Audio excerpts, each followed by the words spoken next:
Engkaulah Petrus, kepadamu akan kuberikan kunci kerajaan surga. Bacaan diambil dari Injil Matius 16 ayat 13 sampai dengan 20. Inilah Injil suci menurut Matius. Dimuliakanlah Tuhan. Sekali peristiwa, Yesus tiba di daerah Kaisarea Filipi. Ia bertanya kepada murid-muridnya, kata orang, "Siapakah anak manusia itu?" Jawab mereka, "Ada yang mengatakan Yohanes Pembaptis, ada juga yang mengatakan Elia, ada pula yang mengatakan Yeremia atau salah seorang dari para nabi." Lalu Yesus bertanya kepada mereka, "Tetapi apa katamu? Siapakah aku ini?" Maka jawab Simon Petrus, "Engkau adalah Mesias, Anak Allah yang hidup."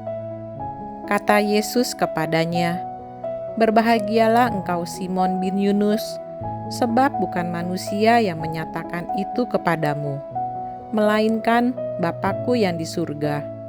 Dan aku pun berkata kepadamu, engkaulah Petrus, dan di atas batu karang ini akan kudirikan jemaat-Ku. Dan alam maut tidak akan menguasainya. Kepadamu akan kuberikan kunci kerajaan surga.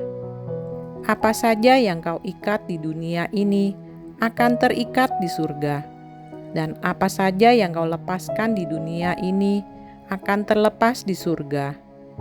Lalu Yesus melarang murid-muridnya memberitakan kepada siapapun bahwa Dialah Mesias. Demikianlah sabda Tuhan. Terpujilah Kristus. Untuk kita renungkan, pertanyaan yang bisa kita pikirkan lebih jauh adalah apa artinya di atas batu karang Yesus mau mendirikan jemaatnya? Apakah di atas pondasi Petrus? Jika kita termenung lebih jauh, kalau gereja didirikan di atas Petrus, bukankah gereja sudah dari dulu akan ikut terkubur bersamanya? Lalu di mana pondasi Yesus mendirikan gereja? Bisa diyakini yang dimaksud Yesus mendirikan gereja adalah jemaat. Di atas Petrus adalah gereja didirikan di atas pengakuan Petrus atas siapa Yesus. Dengan demikian, gereja didirikan di atas pondasi dasar pengakuan Yesus sebagai Mesias. Gereja kokoh berdiri karena kita memiliki iman seperti iman Petrus. Engkaulah Mesias, Putra Allah yang hidup. Maka, kalau dikatakan iman kita mempunyai dasarnya pada iman para rasul, itu berarti iman kita adalah iman yang mengakui Yesus sebagai Mesias Putra Allah. Hari ini kita memperingati pesta Tata Santo Petrus. Kiranya gereja hendak mempertegas pengakuan iman seperti yang disampaikan pada hari ini.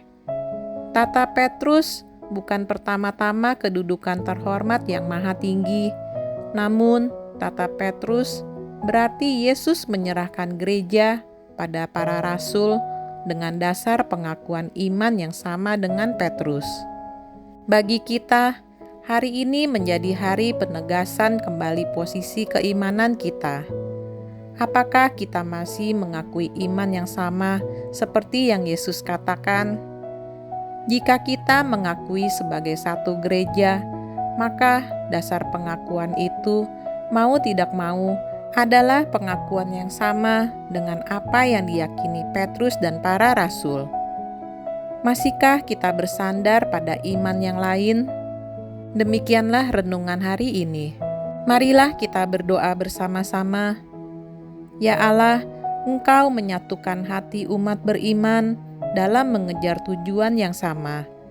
Bantulah kami mencintai yang Engkau perintahkan dan merindukan yang Engkau janjikan, agar di tengah-tengah ihwal dunia ini, hati kami terarah kepadamu, sumber sukacita yang sejati.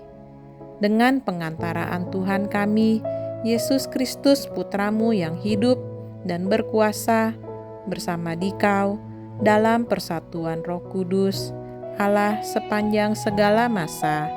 Amin. Tuhan Yesus memberkati kita semua.